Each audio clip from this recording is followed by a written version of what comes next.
사랑하는 성도 여러분, 오늘도 주님 부활하신 기쁨이 충만한 하루가 되시기를 주님의 이름으로 축복합니다. 안타깝게도 코로나 확진자가 인근에서 계속해서 나오고 있어서 주중 교회 활동이 언제 재개가 될지 아직 모르고 더 지켜보아야 하는 상황입니다. 그래서 매일의 큐티를 홈페이지를 통해서 하실 수 있도록 새로운 코너를 마련했습니다. 생명의 삶을 구독하시면서 매일매일 그 말씀에 책에다가 줄을 긋고 감동받은 소감도 적어 나가면서 하시는 것이 가장 이상적일 것입니다만은, 그렇게 하시지 못하시는 분들도 언제 어디서나 직장에서 점심시간이나 휴식시간에도 하실 수 있도록 PC나 핸드폰을 통해 홈페이지만 보시면 매일매일 오늘의 말씀과 예배를 드릴 수 있도록 그렇게 준비하였사오니 잘 활용해 주시기를 부탁을 드립니다. 정교의 문자 메시지와 주보를 통해서 홈페이지에 오늘의 말씀 묵상 코너를 링크하여 곧 안내하도록 하겠습니다.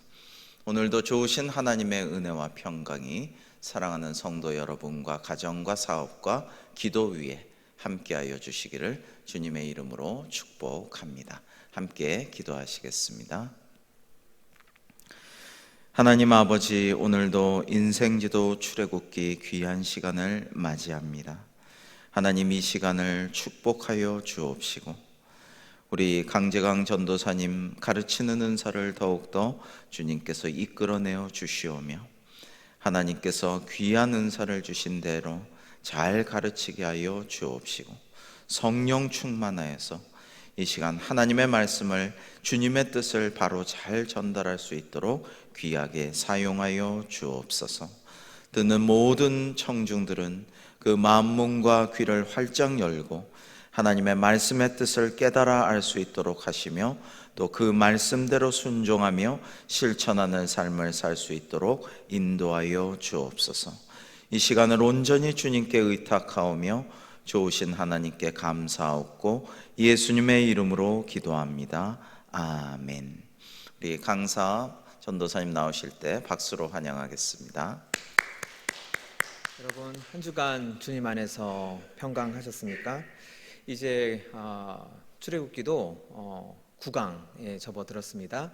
성경이요, 각 장이 따로따로 이렇게 독립된 내용을 전하고 있는 것이 아니라 각 장들이 다 긴밀하게 연결되어 있으니까 우리 사랑하는 성도 여러분들, 이 공부를 중단하지 마시고 14강까지 끝까지 출애굽기 모든 내용에 대해서 다 배우시면 참 좋겠습니다. 오늘은 이제 출애굽기 제9강을 배우는데요. 지난 시간에 이제 우리가 4가지 광야에서 발생한 5가지 사건에 대해서 배웠는데 시간이 좀 부족해서 제가 마지막 정리를 잘 못했습니다. 그래서 간단히 복습하는 차원에서 지난 시간에 배웠던 4가지 광야에서 발생한 5가지 사건을 잠시 복습을 하고 정리를 하고 오늘 수업 내용으로 들어가도록 하겠습니다. 자, 지난 시간에요, 우리가 4가지 광야에서 5가지 사건을 배웠죠. 4가지 광야가 수르 광야, 신 광야, 르비딤 광야, 아말렉, 그리고 신의 광야. 르비딤 광야에서 이렇게 물이 안 나온 사건과 그리고 아말렉과의 전투 2가지가 발생을 했죠.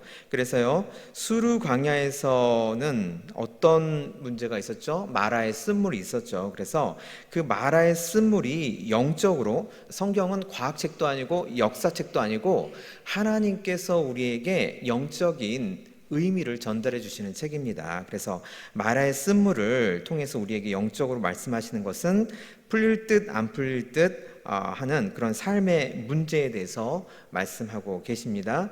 그리고 그 풀릴 듯 안 풀리는 삶의 문제를 해결하는 방법으로는 십자가를 우리 삶의 그 쓰디쓴물에 던지면 십자가로 인해서 쓴물이 단물로 변화된다는 그런 의미였지요.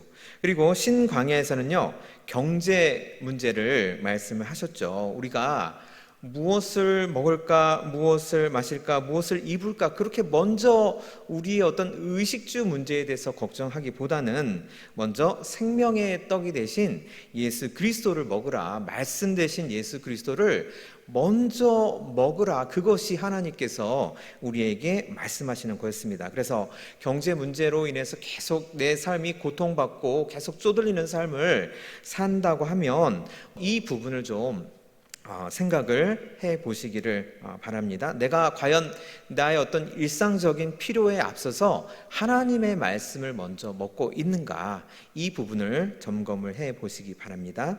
그리고 르비딤 광야에서는요, 마실 물이 하나도 없었죠. 그래서 이것은요, 영적으로 아주 건조한 신앙, 예배를 드려도 하나님께 아무런 은혜를 받지 못하고, 말씀을 들어도 그 말씀이 막 내 마음에서 막 튕겨 나가는 것 같고, 기도를 해도 그게 그냥 내가 내 입으로 중얼중얼 하는 거지 하나님께 이렇게 어떤 상달된다는 그런 느낌이 전혀 안 들고, 이런 건조한 신앙으로 빠지게 될 때, 그때는 해결 방법이 반석으로 돌아가서 반석이신 예수님께 기도를 하고, 그 반석으로부터 솟아나는 샘물, 즉 예수님으로부터 나오는 그 생명의 샘물을 다시 마시라는 것이 하나님께서 우리에게 주신 해결책이었습니다. 그리고 아말렉과의 전투는 무엇을 의미했지요? 아말렉은 사람 원수를 의미를 했지요. 우리가 아무리 내 삶을 이렇게 똑바로 잘 살고 있다고 하더라도 유난히 내가 하는 일에 막 사사건건 시비를 거는 그런 사람들이 있다고 했지요. 그래서 이렇게 사람 원수가 나를 괴롭힐 때는 그 사람을 상대하는 게 아니라 그 사람 뒤에서 악하게 역사하고 있는 악한 영들을 대적을 해야 된다는 것입니다. 그런데 그 악한 영들을 나 혼자 힘으로는 도저히 이길 수가 없습니다. 그래서 기도의 스크럼을 짜야 된다는 거죠. 기도의 동역자를 세우라, 이렇게 하나님께서 우리에게 해결책을 제시해 주신 것입니다. 그리고 마지막으로는 이제 신의 광야죠. 신의 광야에서는 리더십의 문제가 생길 때 모세가 혼자서 모든 사람들을 재판하다가 모세도 지치고 백성도 지치고 전체 조직이 위태로워질 때 어떻게 할 것인가, 드림팀을 만들라는 말씀. 이 드림팀을 만들라는 말씀은요, 결국 리더의 권한을 과감하게 다음 세대에게 또 후대에게 또 이렇게 위임을 해서 후대를 세우고 사람을 세우는 그런 쪽으로 조직을 운영해 나가라. 그리고 이것이 바로 하나님 나라의 통치 방식과 부합한다. 이런 내용을 우리가 배웠습니다. 그래서 여러분, 광야에서 생기는, 내 인생의 광야에서 생기는 여러 가지 문제들이 있지요. 그 문제들이 생길 때마다 이 출애굽기의 광야 부분을 생각하시면서 내가 지금 이런 부분에 대해서 점검을 해봐야 되겠구나, 내가 지금 이런 부분이 부족하구나, 이런 식으로 우리 출애굽기에서 배운 내용을 삶에 적용하면 되겠습니다. 자, 여러분, 오늘 구강은요, 경이라는 단어로부터 시작을 하겠습니다. 한자로 이제 경이라는 단어가 나오죠. 우리가요, 성경, 또 뭐 화엄경, 뭐 금강경, 도덕경, 이렇게 경자를 붙이는 책들이 있고요. 그 경자를 붙이는 책에는 우리가 경전이라고 이렇게 통칭해서 얘기를 하죠. 그러면 도대체 이 경자의 유래와 의미가 어떻게 되길래 이 성경, 불경, 뭐 도덕경, 이렇게 경자를 붙이는지 먼저 알아보고자 합니다. 여러분, 이 경자라는 말은요, 인도 말에서 온 단어입니다. 인도 말로 이제 경자라는 것은요, 수트라라는 단어거든요. 근데 이 수트라는 인도의 그 불교가 생기기도 훨씬 이전에 힌두교에서 산스크리트어를 사용했는데, 그 산스크리트어에 있는 단어가 바로 수트라입니다. 이 수트라는요, 실 또는 끈이라는 의미를 가지고 있습니다. 여기 보시면요, 화관이 보이시죠? 옛날 옛적에 인도 사람들은 실 한 가닥을 가지고도 이 수많은 꽃들을 아주 다양하게 엮어서 머리에 쓰고 다녔다고 합니다. 그래서요, 이 화환, 그러니까 실로 엮은 꽃들, 이 화관의 의미가 확장이 돼서요, 인도 사람들이 나중에 어떻게 생각을 했냐면요, 이 꽃 한 송이 한 송이 이런 꽃들 있잖아요. 이 꽃들을 성인들이 남긴 어떤 중요한 말씀, 짧은 말씀, 이런 것들로 생각을 했다고 합니다. 성인들의 말씀을 이렇게 나란히 엮어서 모아놓은 것, 이렇게 성인들의 말씀을 나란히 엮어서 모아놓은 것을 수트라라고 의미를 이제 사용을 했다고 합니다. 그래서요, 인도 불교에서 이 산스크리트어인 수트라를 받아들였고요. 그리고 이제 인도 불교가 중국으로 전래되면서 중국 사람들이 이 수트라라는 단어를 어떤 한자로 번역할 것인가 막 고민을 했다고 합니다. 그래서 결국 어떤 글자로 고민을 했냐면 아까 전에 우리가 봤던 이 경자로 번역을 했다고 합니다. 이 경자는요, 어떻게 의미가 나눠지냐면요, 이렇게 의미를 나타내는 실사자랑 그리고 음을 나타내는 이게 이제 폭포수 경자라고 합니다. 물줄기 경자. 그러니까 이렇게 생기는 게 이제 폭포에서 물줄기가 떨어지는 모양이라고 해서 이렇게 경자로 쓴다고 합니다. 그러니까 여기는 음을 나타내고 여기는 이제 의미를 나타내는 것이죠. 경자가요, 의미하는 게 뭐냐면 제가 지금 이 뒤에 이 글자 뒤에 이미지, 배틀의 이미지를 여기 나타냈는데요. 중국 사람들이 수트라를 생각하기에 어떻게 생각한 거냐면 실을 배틀에서 짜는 것과 같다. 그리고 이제 배틀에 있는 실이요, 이렇게 연결되어 있잖아요. 이게 이제 폭포수에서 물줄기가 떨어지는 것과 같다고 해서 수트라를 경으로 번역을 했다고 합니다. 그런데 여러분, 배틀에서 이렇게 날실과 시실을 계속 교차해 가면서 천을 짜잖아요. 그러니까 그 의미가 또 중국에서 계속 확장이 된 것이지요. 이 경자가 어떤 의미로까지 확장되냐면 반복해서 읽으면 사람을 변화시킬 수 있는 책이라는 의미로 확장이 됐다고 합니다. 그래서 불경, 도덕경, 각종 여러 가지 경전에 이 경자를 쓰게 된 거죠. 그러니까 경전이라는 책은 무엇이냐면요, 반복해서 읽으면 사람을 변화시킬 수 있는 책이라는 그런 의미로 사용이 되는 것입니다.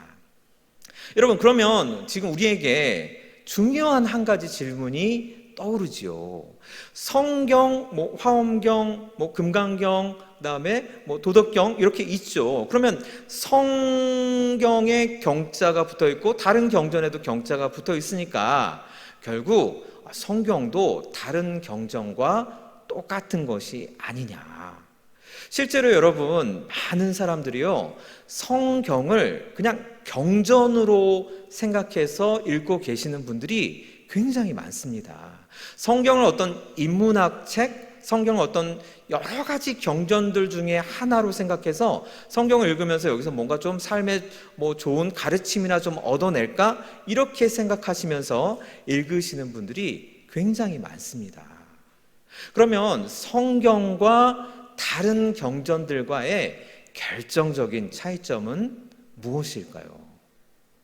여러분, 저는 청년 때요, 이런 경험을 한 적이 있습니다. 그래서 그 경험 때문에 제가 이 경자의 의미를 좀 호기심이 생겨서 조사해 보게 되었습니다. 제가 청년 때 교회에서 나이가 한 80이 넘으신 어르신을 이렇게 만나뵌 적이 있어요. 이렇게 나란히 이렇게 서 있었는데 그 어르신께서 저한테 대뜸 이렇게 물어보시는 것입니다.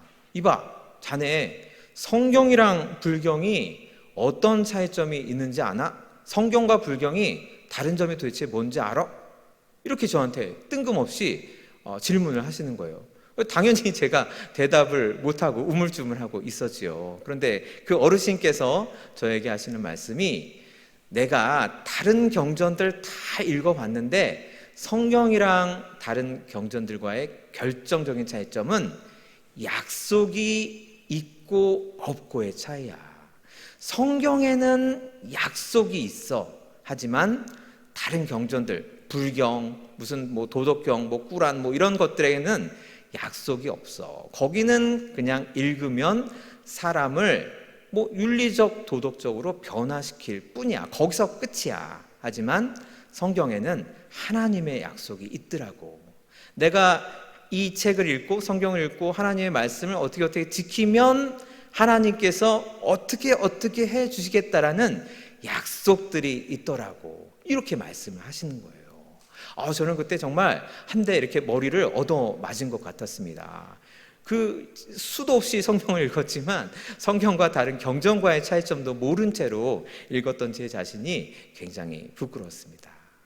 우리 사랑하는 성도 여러분, 맞습니다. 성경에는요, 하나님의 약속들로 가득합니다. 우리가 성경 말씀을 읽고 어떻게 살면 하나님께서 우리에게 어떻게 축복해 주시겠다라는 약속의 말씀들로 가득합니다.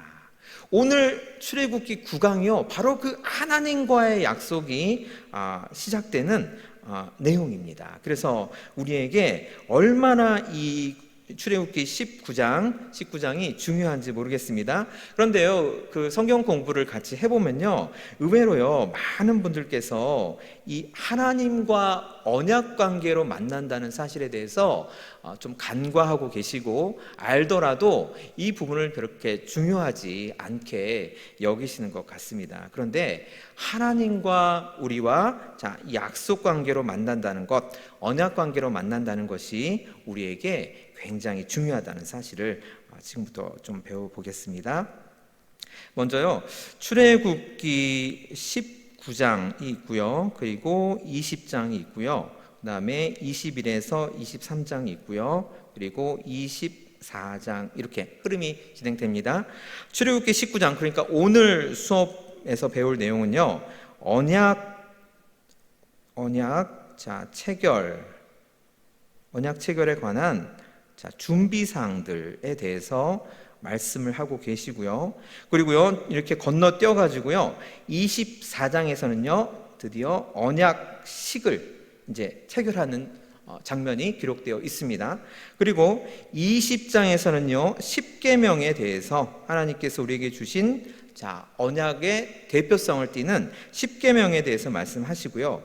21에서 23장에서는 하나님께서 우리가 십계명을 잘 지키도록 십계명에 대해서 세부적으로 설명을 이렇게 상세하게 풀어서 해 주시고 있습니다. 그래서 오늘은 출애굽기 19장이랑 24장 이것을 9강에서 다루고요. 그리고 이제 다음 주 수요일에는 요 십계명과 십계명에 대한 세부 설명을 이제 10강에서 배우겠습니다. 그리고 나서 이제 우리가 11강부터는 성막에 대해서 배우게 되는 것입니다. 여러분, 그러면 이제 우리 구체적인 내용으로 들어가겠습니다. 시내산은요, 이 문장이요, 시내산은 하나님의 자기 계시, 하나님의 갈망을 보여주는 곳입니다. 저는요, 참 이 하나님의 갈망이라는 표현이요, 너무나도 은혜가 됩니다. 하나님께서요, 우리에게 하나님이 누구신지, 하나님은 어떤 분이신지를 너무나도 보여주고 싶어서 안달이 나 계신다는 것입니다. 그것이 바로 하나님의 갈망입니다. 그래서요, 하나님의 철학, 하나님의 정신, 하나님의 마음으로 사는 것이 바로 시내산 언약의 핵심이 되겠습니다. 하나님의 철학, 하나님의 정신, 하나님의 마음, 내 철학, 내 정신, 내 마음으로 사는 게 아니고요, 그거는 애굽에서나 그렇게 살았던 거고, 이제는 홍해를 건너서 광야에서 훈련받고 이제는 하나님의 철학, 하나님의 정신, 하나님의 마음으로 사는 것이 바로 시내산에서 하나님과 약속하는 것의 핵심입니다. 그래서요, 우리 생각이 아니라 하나님의 생각으로 우리를 바꾸기 위해서 하나님께서 먼저 하신 일이 무엇이었습니까? 하나님께서는요, 우리에게 교육을 행하셨죠. 지금 홍해를 건너면서 세례교육, 자기 부인하는 세례교육을 시키셨고, 4가지 광야에서 5가지 사건을 통해서 우리에게 하나님만 바라보는, 하나님께만 집중하는 교육을 시키셨죠. 이 과정을 통해서요, 지금 신의 광야에 도달을 했습니다. 이스라엘 자손이 애굽 땅을 떠난 지 3개월이 되던 날, 여러분, 이 3개월 동안에 얼마나 많은 일이 있었습니까? 정말 모험이라고 할 정도로 생사의 고비를 수도 없이 넘겼지요. 6월절 그 밤에 출애굽을 하고 또 홍해를 건너고 광야를 지나면서 이 이스라엘 자손이 얼마나 많이 고생을 했습니까? 그래서요, 그들이 시내 광야에 드디어 이르렀습니다. 이 시내 광야에 이르렀을 때 하나님께서 갑자기 모세를 불러서 말씀을 하십니다. 너는 이같이 야곱의 집에서 말하고 이스라엘 자손들에게 말하라. 1번 질문은요, 언약의 제시자는 누구입니까? 라는 질문인데요, 언약의 제사는요, 모세가 아니라 하나님이시죠. 이 질문이요, 너무나도 당연한 질문이지만 오히려 우리가 너무나도 헷갈려 하고 있는 질문인 것 같습니다. 너무나도 지나치고 있는 질문인 것 같습니다. 우리가 누구랑 약속하면서 살고 있는 것입니까? 우리가 누구랑 약속하면서 신앙생활 하고 있는 것이지요? 모세랑 약속한 것도 아니고 어떤 교육자들과 약속한 것도 아니고 하나님과 약속하면서 우리가 신앙생활을 하고 있는 거죠. 하나님께서 우리에게 언약을 제시하고 계신 것입니다. 그리고 그 하나님께서요, 독수리 날개로 구원하셨다라고 우리에게 말씀을 하셨습니다. 4절 말씀을 보시면요, 내가 애굽 사람에게 어떻게 행하였음과 내가 어떻게 독수리 날개로 너희를 업어 내게로 인도하였음을 너희가 보았느니라. 여기서 하나님께서 독수리 날개로 업었다고 하신 말씀은요, 독수리가 어떤 습성이 있냐면 이제 새끼들이 이제 좀 장성해서요, 이제 그 날개 그 비상하는 법을 배워야 되는데, 독수리는 어떻게 새끼들을 훈련시키냐면 일단 그 둥지에서 새끼를 그 어미 날개에 업어가지고 하늘 높은 곳으로 날아간다고 합니다. 그리고 그 높은 곳에 올라가서 그냥 새끼를 떨어뜨려 버린대요. 그러면 새끼가 막 하겠죠. 근데 이제 처음에는 이제 그 날개의 힘이 약하고 하니까 그냥 땅으로 막 파닥파닥 하다가도 막 이렇게 힘이 떨어지면 땅으로 막 곤두박질 치겠죠. 그러면 땅에 거의 추락할 쯤에 어미새가 급강해가지고 새끼를 얼른 땅에 닿기 전에 날개에 다시 업어가지고 다시 하늘로 올라가서 또 새끼를 떨어뜨린다고 합니다. 그러니까 새끼에게 어떤 훈련을 시키는 것이죠? 자유를 향한 비상의 훈련을 시키는 것이죠. 자유를 향해서 너가 날갯짓을 해봐라, 자유롭게 날 수 있도록 이제 너가 날개의 힘을 길러라, 이렇게 계속 반복해서 훈련시키는 것이죠. 여러분, 마찬가지예요. 하나님께서도요, 이스라엘 사람들이요, 노예로 살았죠. 자유라는 것을 도대체 모르는 노예로 살고 그 노예 근성이 뼛속까지 스며들어 있는 사람이죠. 이런 사람들을 하나님께서 홍해와 4가지 광야에서 계속 독수리가 그 새끼를 업어서 떨어뜨리고, 떨어질 때쯤 또 건져서 올리고, 이런 훈련을 통해서 자유인으로서 살아갈 수 있도록, 하나님 안에서, 예수 그리스도 안에서 자유인으로 살아갈 수 있도록, 자유를 향해서 마음껏 비상할 수 있도록 하나님께서 훈련을 시키셨다라는 그런 말씀입니다. 우리도 마찬가지죠. 하나님께서 우리를 지금 계속 독수리 날개가 그 날개로 그 새끼를 업듯이 하나님께서도 지금 우리를 훈련시키고 계시는 중이시겠죠. 언약의 내용 보겠습니다. 언약의 조건은 무엇입니까? 하나님께서 우리에게 언약을 제시해 주셨고요, 우리가 자유인으로 나가도록, 우리가 언약을 지키도록 계속 훈련을 시키셨습니다. 그러면 언약의 내용은 뭘까요? 먼저 조건은요, 순종이죠. 너희가 내 말을 잘 듣고 내 언약을 지키면. 우리가 언약을 지키기 위해서 먼저 하나님께 철저하게 순종을 해야 합니다. 그리고 언약을 통하여 무엇을 약속하셨습니까? 아주 중요한 하나님의 말씀입니다. 너희는 모든 민족 중에서 내 소유가 되겠고 너희가 내게 대하여 제사장 나라가 되며 거룩한 백성이 되리라. 그러니까 하나님께서 지금 3가지를 말씀을 하시네요. 언약을 통해서 하나님께서는 우리에게 무엇을 약속하십니까? 하나님의 소유, 하나님의 소유로 삼으시고요.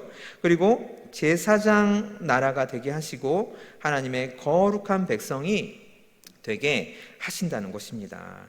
이 약속이 이 이스라엘 백성들에게만 국한되는 것이 아니라 지금 우리에게도 그대로 적용되겠죠. 우리가 모든 민족 중에서 하나님 소유가 되고 또 제사장 나라가 되며 하나님의 거룩한 백성이 되도록 하시는 것이 하나님께서 우리에게 행하신 약속이십니다. 그래서요, 우리가 아직 연약할 때, 우리가 아직 감당할 힘이 없을 때는 하나님께서요, 무조건적인 언약으로 오셔서 은혜로 세우시고 아가페 사랑으로 우리를 지원하십니다. 그러니까 정말 은혜예요. 우리가 아무런 힘이 없고 그럴 만한 자격이 없을 때, 그럴 때 그냥 하나님께서 일방적으로 오셔서 우리의 고통을, 우리의 고난을 보고 듣고 알고 내려오셔서 우리를 건져내신 것이죠. 그러나 우리가 일어나 응답할 수 있는 능력이 있을 때, 여러분 여기에 응답입니다. 우리의 어떤 의지, 우리의 어떤 공로, 우리의 어떤 종교적인 고행 이런 것들 전혀 아니고요. 우리가 하나님께서 우리에게 뭐라고 말씀하실 때 우리가 거기에 대해서 응답하는 거예요. 이 응답할 수 있는 능력이 있을 때는 하나님께서요, 인격적인 관계, 상호 언약을 원하십니다.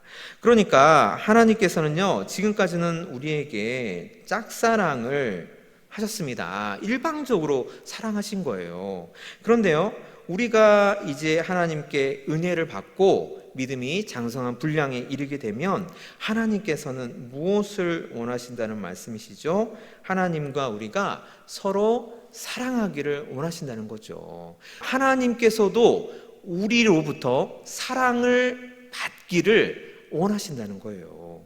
그런데 여러분, 우리가 곰곰이 생각해 봅시다. 우리는요, 죽을 수밖에 없는 죄인이에요. 그것이 우리가 본질상 진노의 자녀예요. 그것이 우리의 본질이에요. 그런데 하나님께서 우리를 사랑하는 연인, 에베소서하고 요한계시록에서는 우리의 이제 새로운 정체성으로, 신약시대 정체성으로 그리스도의 신부라고까지 말씀하시죠. 우리는 죄인에 불과한 사람들인데 그리스도의 신부로까지 여겨주시면서 서로 사랑하자, 삼위일체 하나님께서 서로 사랑하듯이 너희들도 나와 서로 사랑하자, 나의 신부가 되어라 라고 말씀해 주시는 그것이 바로 하나님의 놀라운 은혜가 되시죠. 정말 하나님께서 우리에게 일방적으로 사랑해 주시는 것만으로도 너무 감격스러운데, 하나님께서 낮추시고 우리에게 다가오셔서 내가 이제 너희들의 사랑을 원한다, 우리 서로 사랑하자라고 말씀해 주시는 것입니다. 그래서요, 언약의 하나님을 우리가 이렇게 정리해 볼 수가 있겠습니다. 우리가 구원 단계, 그러니까 구원받기 이전, 유월절을 지나기 전에는요, 하나님께서요 일방적으로 우리에게 언약을 베푸셨습니다. 하지만 구원 그 이후에는 하나님과 우리가 쌍방 언약 또는 상호 언약, 서로 간에 약속을 하자, 이렇게 말씀하시는 것이죠. 그리고 무조건적 언약에서 이제는 무엇을 요구하시죠? 아까 너희가 내 말을 잘 듣고 내 말을 지키면이라고 말씀하셨죠. 그래서 순종이라는 조건을 다시는 조건적 언약을 체결을 하시는 것입니다. 그리고요, 엘로힘에서 여호와로 변화하는데, 이게 이제 굉장히 중요한데요. 여러분, 엘로힘이라는 것은요, 신 또는 신들, 이렇게 보통 이제 복수로 이렇게 많이 쓰이는 단어입니다. 그러니까 아브라함이나 이삭이나 야곱 시대에요, 여러 가지 신들이 굉장히 많았어요. 다신 사회였죠. 지금도 일본은 신이 800만 개라고 하죠. 별의별 신들이 다 있잖아요, 일본 가면.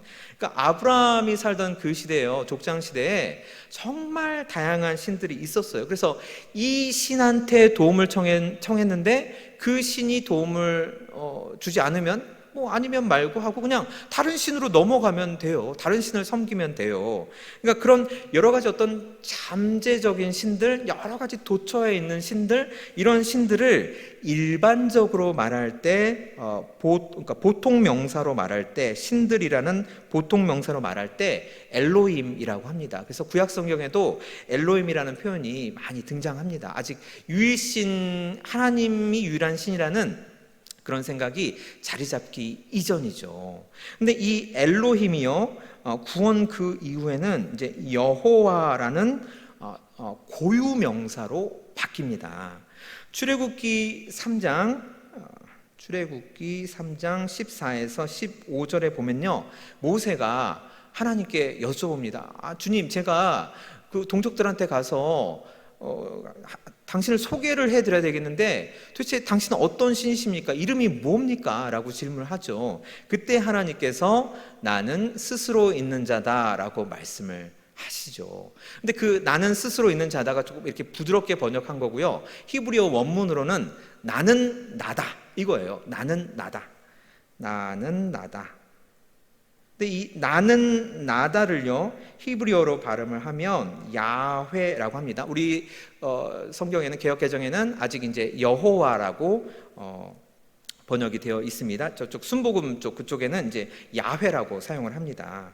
근데 이제 사람들이요, 감히 하나님의 이름을 입에 올리지를 못하니까, 두려우니까요, 이 야훼 하나님을 나의 주님이라는 아도나이라고 이제 부르지요. 그래서요, 이 야훼 하나님, 여호와 하나님이 하나님께서 우리에게 알려주신 어떤 하나님의 공식적인 이름, 그러니까 아브라함의 하나님, 이삭의 하나님, 야곱의 하나님 이렇게 말씀하시면서 하나님 여호와다라고, 이것이 대대로 나를 기념하고 나를 부를 이름이다라고 출애굽기 3장 15절에서 말씀을 하십니다. 그러니까 여호와라는 이 신의 이름은요, 오직 하나님에게만 쓰이는 거죠. 구원 이전에는요, 사람들이 하나님을 여러 신들 중에 하나, 엘로힘으로 생각을 했지만, 이제 구원 이후에는 오직 이스라엘의 하나님, 아브람과 이삭과 야곱과 그리고 나의 하나님 여호와라는 고유 명사로 바뀌게 된 거지요. 여러분, 이것이 굉장히 아주 중요한 일입니다. 하나님, 여호와 하나님, 우리 하나님이 정확히 인식이 된 겁니다. 우리 신앙생활에서도 여러분, 우리가 우리 마음속에 우상으로 섬기고 있는 여러 가지 것들 많이 있지요. 근데 그런 것들을 우리가 신들로, 엘로힘으로 생각할 것이 아니라 나에게 다가오신 여호와 하나님 한 분만 우리가 부르면서 신앙생활을 해야 되겠습니다. 자, 그리고요, 사랑의 하나님은요, 구원 그 이후에는 이제 공의의 하나님, 일방적으로 사랑을 베풀어 주신 그 하나님이시지만, 이제 구원 그 이후에는 상호 언약을 맺었기 때문에 이제 우리가 지켜야 될 하나님의 계명들이 있지요. 그래서 그것을 보시는 공의의 하나님이 되시는 거죠. 그리고요, 마지막으로 엄마가 아기를 돌보고 아기를 사랑하는 그 일방적인 사랑, 아가페 사랑에서 이제는 여러분, 에로스 하나님, 에로스의 사랑이라는 것이요, 남녀 간의 사랑을 얘기를 하는 거죠. 그러니까 하나님께서는요, 우리에게 처음에는 아가페 사랑을 베푸시지만, 하나님께서 정말 우리에게 원하시는 것은 하나님이 우리를 사랑하시고 우리도 하나님을 사랑하는 그 에로스의 사랑을 하나님께서 원하신다는 것입니다. 자, 이것이 바로 언약의 하나님을 우리가 좀 5가지로 정리를 하게 되는 것이죠. 자, 이제 여러분, 언약의 조건이라든가 내용을 우리가 살펴봤고요. 이제는 언약 체결을 위한 준비에 대해서 우리가 살펴보고자 합니다. 자, 이 부분도요, 정말 중요한 부분인 것 같습니다. 자, 시내산에서 언약을 이제 체결하기 위해서 백성들은 어떻게 준비해야 합니까? 우리 10절 보시면요, 모세에게 이르시되 너는 백성에게로 가서 오늘과 내일 그들을 어떤 말씀을 하십니까? 성결이라는 단어가 나오죠. 그리고 그 성결케 하기 위한 준비로 옷을 빨아라, 이렇게 말씀하십니다. 그래서 하나님께서요, 백성들에게는 어떤 준비를 시키시냐면요, 성결입니다. 정결하게 하는 거죠. 성결이고요. 그리고 11절에 보시면 준비하게 하여 셋째 날을 기다리게 하라. 기다리게 하라. 하나님께서 우리에게 기다리라고 말씀을 하십니다. 언제까지요? 하나님께서 오실 때까지요. 우리가 하나님을 찾아가는 것이 아니라 하나님께서 우리에게 임하실 때까지 우리가 기다려야 되는 것입니다. 그리고요, 12에서 13절 보시면 너는 백성을 위하여 주위에 경계를 정하라 이렇게 말씀하시네요. 그리고 너희는 삼가 산에 오르거나 그 경계를 침범하지 말지니 산을 침범하는 자는 반드시 죽임을 당할 것이라 이렇게 말씀하십니다. 그래서요, 경계를 정하라 이렇게 말씀하십니다. 그리고 경계를 정하라라는 것은요, 무슨 의미일까요, 여러분? 자기 위치를 지키라는 것이죠. 자기 위치를 지키라. 자기가 있어야 할 곳에 있고 머무를 곳에 머물러야 되지, 자기 위치를 벗어나서 하나님께서 오실 때 다른 곳에서 가 있으면 안 된다는 거죠. 그리고 14에서 15절을 보시면요, 모세가 산에서 내려와 백성에게 이르러, 여기도 이제 백성을 성결하게 합니다. 성결하게 하는데 두 가지로 하죠. 그들이 자기 옷을 빨더라. 그리고 준비할 셋째 날을 기다리고 여인을 가까이 하지 말라. 이렇게 두 가지가 나옵니다. 그러니까 성결이 육체적 성결, 옷을 빠는 육체적 성결이 있고요. 그리고 여인을 가까이 하지 말라. 예수님께서 우리에게 뭐라고 말씀하셨죠? 여인을 보고 음란한 마음을 품는 사람마다 이미 음란한 행위를 했다고 말씀하시죠. 마음이 먼저라고 말씀하시죠. 그래서요, 마음의 성결, 육체적 성결과 이 마음의 성결 두 가지를 말씀을 하십니다. 여러분, 이 흐름이 중요합니다. 항상 흐름이. 우리가 하나님과 언약 체결할 때 어떻게 해야 됩니까? 성결해야 되고 하나님을 기다려야 되고 하나님께서 우리에게 머물라고 하신 우리의 위치에서 우리의 육체적 성결과 그 다음에 마음의 성결을 정확하게 준비하고 있어야 된다는 것입니다. 이것이 바로 우리가 하나님을 맞이할 우리의 준비가 되겠습니다. 내가 나의 어떤 의지로, 어떤 나의 종교적인 고행으로 하나님께서 정하신 경계를 돌파해서 어떻게든 하나님과의 만남을 쟁취하겠다, 이렇게 생각하시면서 신앙생활을 하시는 분들이 좀 많이 늘어나는 것 같습니다. 그래서 성경에서요, 정확하게 말씀하고 계십니다. 하나님께서는 우리를 만나실 때 우리에게 말씀하시기를 성결하고, 그리고 오실 때까지 기다리고 자기 위치를 지키는 것, 이 세 가지를 우리 성도님들 꼭 염두에 두시기 바랍니다. 그 다음에 백성은 됐고요. 백성의 준비는 됐고, 이제 제사장의 준비, 현대 교회로 얘기하자면 이제 교육자들에 해당되겠죠. 자, 22절 보시면요, 또 여호와께 가까이 하는 제사장들에게 그 몸을 성결히 하게 하라. 그러니까 성결, 여기도 이제 성결이 중요합니다. 그런데 교육자들에게는 하나가 더 붙습니다.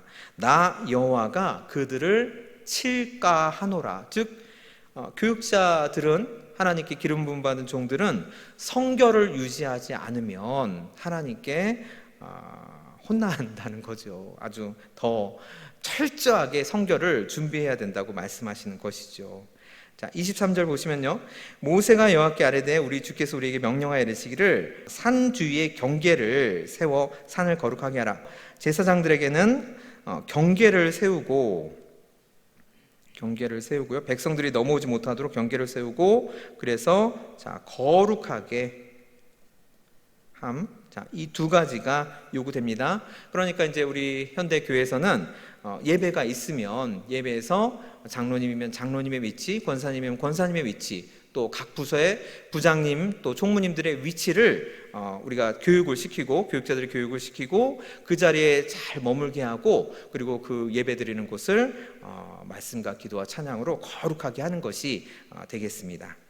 자, 24절 보시면요, 여호와께서 그에게 이르시되 가라 너는 내려가서 아론과 함께 올라오고 제사장들과 백성에게는 경계를 넘어 나 여호와에게로 올라오지 못하게 하라 이렇게 말씀하십니다. 여러분 나중에 19장이랑 24장을 다시 한번 꼼꼼하게 읽어 보십시오. 모세에게요 하나님께서 올라와라 다시 내려가라 이렇게 여러 번 말씀하세요. 여러분 이 산이요 시내산이 뭐 이렇게 낮은 산도 아니고 굉장히 험난하고 높은 산으로 알고 있는데요, 모세가요 그 산을 하나님께 말씀을 받으려고 올라가고 또 그 말씀을 백성에게 전하려고 내려오고 여러 번 올라갔다 내려갔다 하는 그 고달픔을 감내한 거죠. 우리가 웬만한 높은 지리산 같은 산만 하더라도 등산하다 보면 막 기후가 막 계속 변하잖아요. 날씨가 막 계속 변하잖아요. 막 해 떴다가 막 비 오다가. 그런데 지금 하나님께서 임재하고 계신 곳이죠. 성경 그 출애굽기 기록들을 보면 뭐 바람도 치고 번개도 불고 뭐 엄청났을 것 같습니다. 근데 그 모든 고통을 다 감내하면서 하나님께 올라가야 된다는 거죠. 그래서요 하나님께서는 제사장들에게 어떤 준비를 시키시냐면 하나님께서 계시는 그곳으로 오르는 영적 고도요, 그냥 고도가 아니라 영적인 고도를 항상 유지하라라고 말씀하시는 거죠. 참 어렵고 힘들죠. 계속 산을 올라갔다 내려갔다 하면서 하나님을 만나 뵙고 또 그것을 백성들에게 전해주기 위한 어떤 영적인 고도를 계속 유지해야 하는 것입니다. 제사장들 그리고 현대로 치면 교육자들은 이런 성결, 철저한 성결 그리고 경계를 세우고 거룩하게 하고 그리고 자기의 어떤 영성을 깊이 유지하는 것, 영적 고도를 항상 일정하게 유지해서 하나님을 만나 뵙고 그 말씀을 백성들에게 전하는 것, 이것이 언약 체결 전에 해야 될 준비 사항입니다. 자, 세 번째 질문 보시겠습니다. 언약 체결 시 백성과 중간 지도자와 모세의 위치가 어떻게 달랐습니까? 그림으로 간단히 표시를 하면요, 자, 산 위에는 이제 모세가 올라가고요, 산 중간까지는 이제 장로 70명이 올라가죠. 그리고 이제 산 아래쪽에서는 백성들이 머물러 있습니다. 성경 공부를 이렇게 하면요, 어떤 분들은 이 본문에서 이것을 어떤 계급으로 해석을 하시는데 전혀 그렇지 않습니다, 여러분.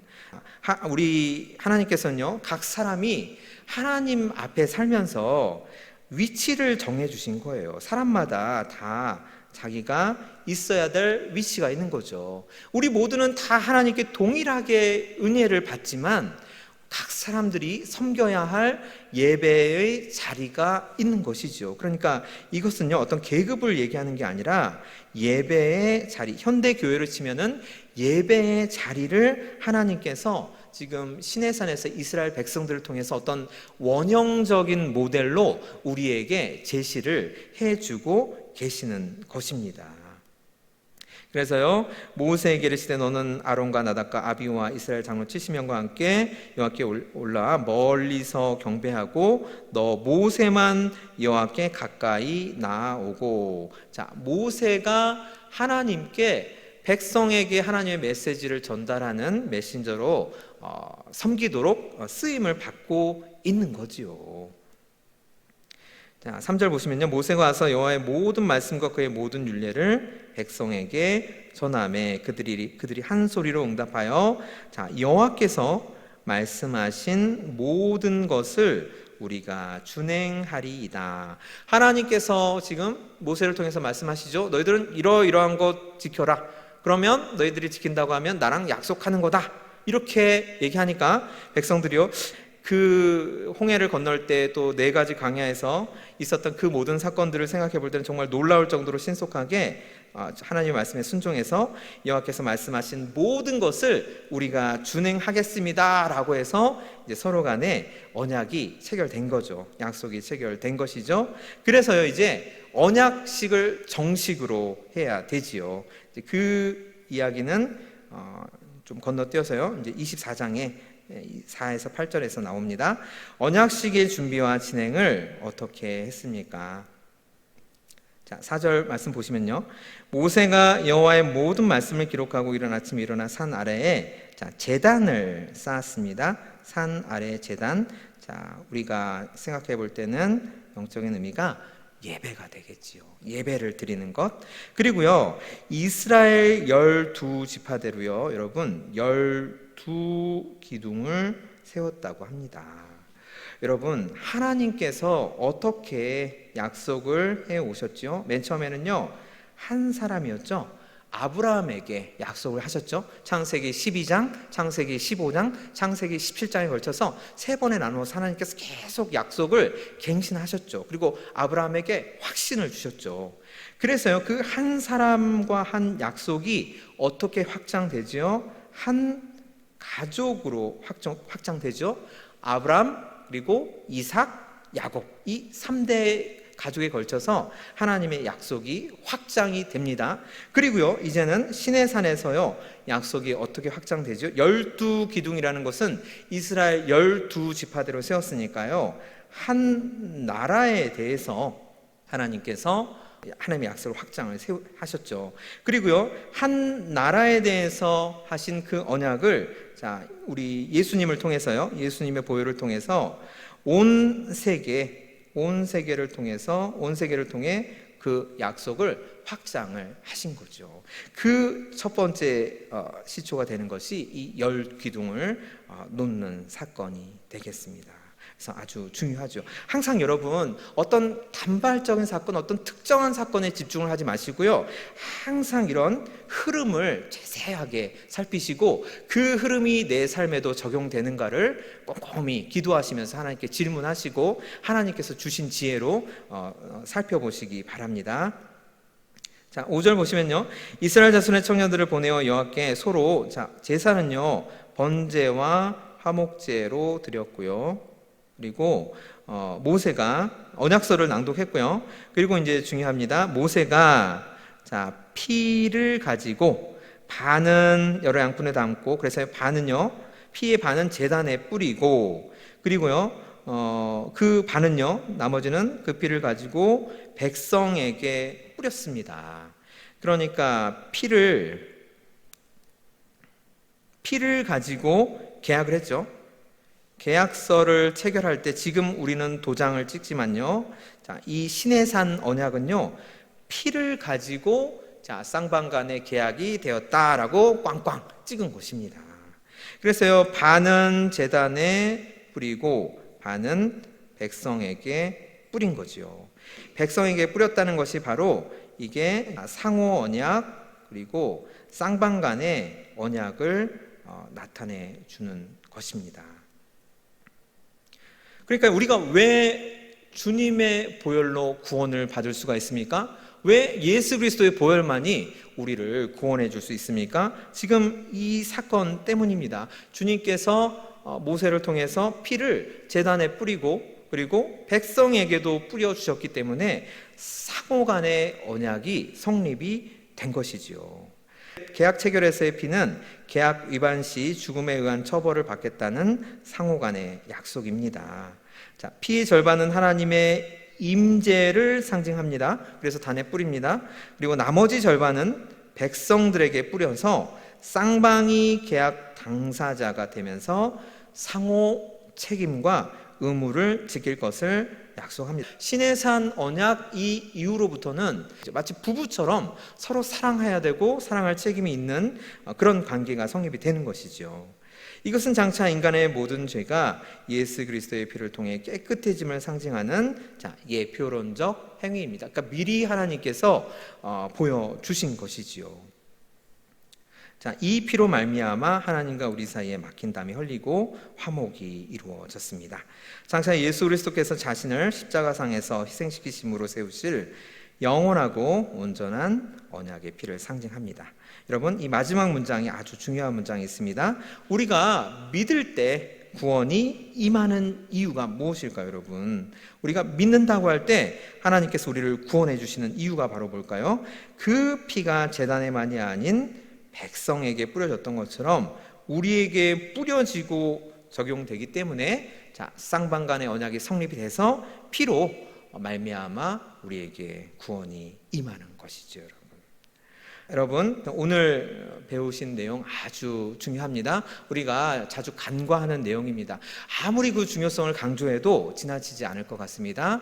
하나님께서 시내 산에서 우리와 언약을 체결을 하셨습니다. 그리고 그 언약은 어떤 하나님께서 우리에게 일방적인 요즘 이렇게 우리 사회에서 이렇게 흔히 얘기하는 어떤 갑과 을의 그런 관계가 아니라 하나님께서 쌍방간에 서로 대등한 입장에서 하나님께서 정말 우리에게 은혜로 다가오셔서 스스로를 낮추시고 다가오셔서 우리와 대등한 입장에서 상호간에 맺은 언약이라는 점, 이 점 여러분 꼭 기억해 주시고 우리 다음 시간에는 그럼 이 언약의 구체적인 내용인 십계명이 어떤 내용인지에 대해서 우리가 살펴보도록 하겠습니다. 자, 오늘은 이것으로 9강 수업을 마치겠습니다. 제가 지금까지처럼 종을 3번 울리도록 하겠습니다. 오늘 배운 내용을 하나님께 잠잠히 기도 드리시기를 바랍니다. 그리고 마침 기도는 제가 시편 기도로 마치겠습니다. 다 같이 우리 하나님께 기도 드리겠습니다.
복되어라 그 행실이 깨끗하고 여호와의 법을 따라 사는 사람.